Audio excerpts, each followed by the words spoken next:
Hello, Eternum, and welcome to KOTT News, Eternum's #1 source for news. And this is the War Report.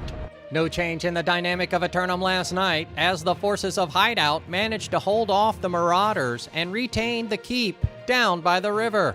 KOTT News crews spoke with a Hideout representative about the fight and their plans for the hamlet. Congratulations on your victory here in Morningdale, able to hold them off. They were able to breach into the fort. Were there any pivotal moments out there you'd like to take us through? I have a few.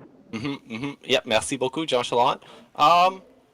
No, real quickly, I just going through the top, 3-period action. First period felt a little too easy. Second period, sweating a little bit, but we had some good rotations. And third period, it was a little bit chaotic. I don't know if some people checked out or what, but overall, pretty good game. Most definitely. All the action in the final 10 minutes of the fort fight as they were able to successfully get their swing assault on the Bravo and Charlie points to pull you off, and then able to get into fort phase with about 4 minutes left, if I'm not... No, let me check my notes here. Yep, it looks like at 6 minutes they were actually able to get into the fort phase, so not too shabby. But once they were in there, you seemed to be able to hold them off from there. Anybody in particular that might have stood out in their performance in all that hectic chaos? A lot of people stood out as far as doing good. Lord McCorn really stepped up to the plate. On ice, per usual, check. Good rotations from him. Berg kind of checked out. I think he was in the water. He got like a little floating. He was in the river near the end there. He was supposed to be repairing some gates. He was not at a gate. He was in the river for sure. He was definitely tubing. Yep, I mean, summertime fun. I'm pretty sure he's using a wine bottle to steer his little floaty too. He's getting, I don't know, might have been double fisting something too. Some illicits, but overall, a lot of good on our roster. KOTT News would like to remind its viewers that the Summer Medley Fair ends soon, so be sure to get all your opulent bestowments before it goes away again. Turning to the weather for tonight, and it looks like we're going to have another afternoon of sunshine all day long. But be mindful for opportunities to help out after nightfall, when a heavy chance of invasion will rise up across 40% of the island.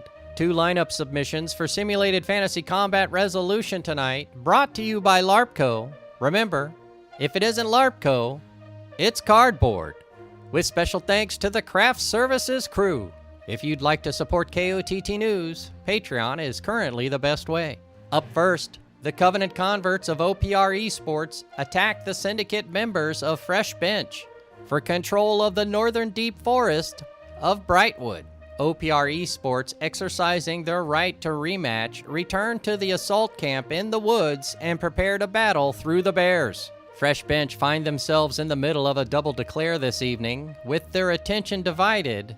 Will they commit all of their forces on only one spot?